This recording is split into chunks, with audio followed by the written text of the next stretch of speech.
The length and breadth and depth of a chaplain's potential ministry cannot be measured. And one example, I think, for me that illustrates that is I was in Vietnam twice. I was awarded the Bronze Star both times. First time was I saw an awful lot of death, carnage. Second time I was sent up into the most remote place of Vietnam to work with American advisors to the Vietnamese. One of the advisors that I was working with was a guy by the name of Art Elliott. Art and I became very good friends. And right at the end of his tour, Art jumped on a chance to be an advisor to a Vietnamese battalion. And he and I had some conversation about this. I said, Art, do you realize what you're doing? I said, you could be exposed to a lot of danger.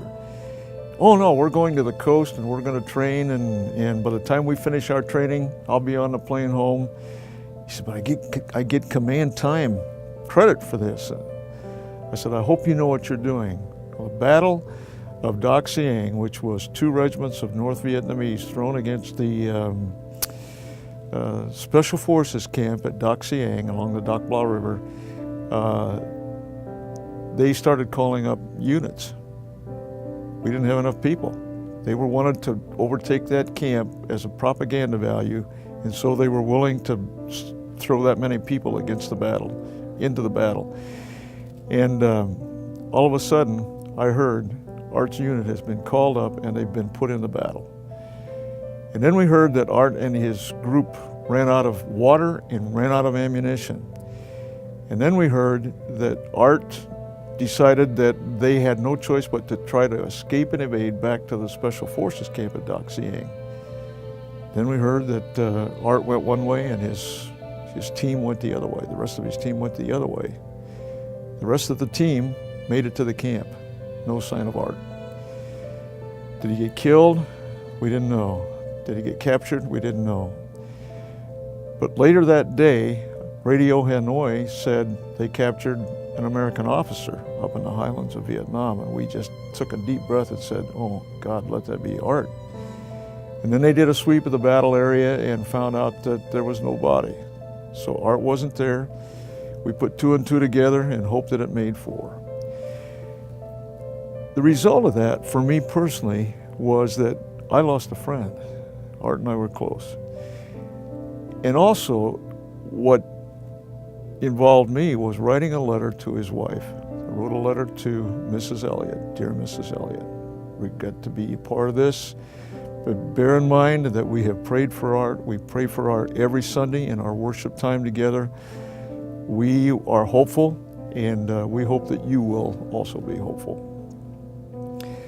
I can't remember specifically everything I said in that letter, but the reason I'm talking about it is that some years later, well, 1973, we saw the list of the people who were going to be sent back from Hanoi Hilton, the 700 and some that were being sent back. Until that moment, I didn't know. I grabbed the newspaper, I ran my finger down the list of names, and I saw Art Elliott. It's even emotional now as I talk about it. I screamed out. My family was scared. He's alive. He's alive. Art's alive. And so I knew he was alive, and I was able to then find out where he was going to be assigned, and I was able to make contact with him. Dear John, dear Art. That wasn't the end of the story. Later, a chaplain who was assigned to the very unit that Art was assigned to after he came back from Vietnam, repatriated, came to the chaplain school where I was on the faculty, the U.S. Army Chaplain School. And I said, John, I said, did you ever run into a guy named Art Elliott up there where you came from? And he said, oh yeah. He said, I did. I said, well, I was Art's chaplain in Vietnam. He said, you're the one. I said, what does that mean? He said, Art's wife told me that those 3 years, the one thing that was stabilizing factor in her life was a letter she got from a chaplain in Vietnam.